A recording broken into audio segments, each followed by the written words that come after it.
معروف في سلسلة النقشبندية، فهذه هي المماثلة أيضا بينهما قائمة. وإني أسأل الله تبارك وتعالى أن يطيل ظلال الشيخ ويعم إرشاده للمسلمين. ثم إن الشيخ محمد قاسم النانوتوي هو أسس جامعة دار العلوم ديوبند، وهذه الجامعة ما هي جامعة فقط للتعليم، إنما هي جامعة في الحقيقة حركة لتأسيس المدارس الإسلامية في هذا الزمان. فإنه أسس هذه الجامعة و4 مدارس أخرى في عصره، ولكنه هذه الجامعة أسست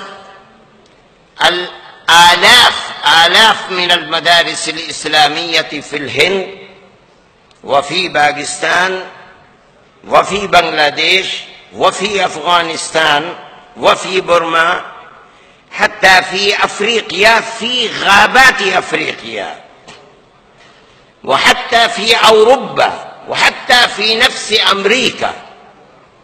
الآن الجامعات والمدارس الإسلامية منتشرة في العالم، والجامعة التي أسسها الشيخ النانوتوي هو أساس تلك الجامعات والمدارس الإسلامية التي هي تخدم الدين وتنشر الدعوة الإسلامية في الدنيا. ولم تكن شخصيته فقط كشخصية معلم يعلم في مدرسة، لا، ولكن شخصيته في المدرسة كمعلم، وفي الخانقاه كمرشد، وفي ميدان الجهاد في سبيل الله كغاز في سبيل الله.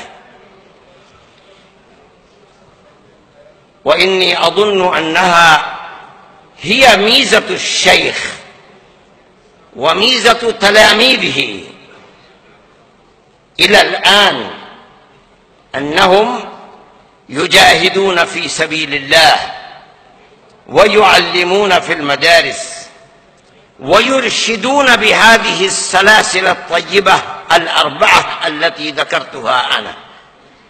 فهم محسنون متصوفون وهم عالمون. وإلى الآن نشر الدعوة الإسلامية في العالم مرهونة بالمدارس وبهذه الجامعات. وإني ذهبت مرة إلى إنجلترا، وذهبت إلى جامعة أوكسفورد، وتلقيت هناك من بروفيسور دكتور فرحان. بينما جلست معه قال لي: هنا في لندن عقدت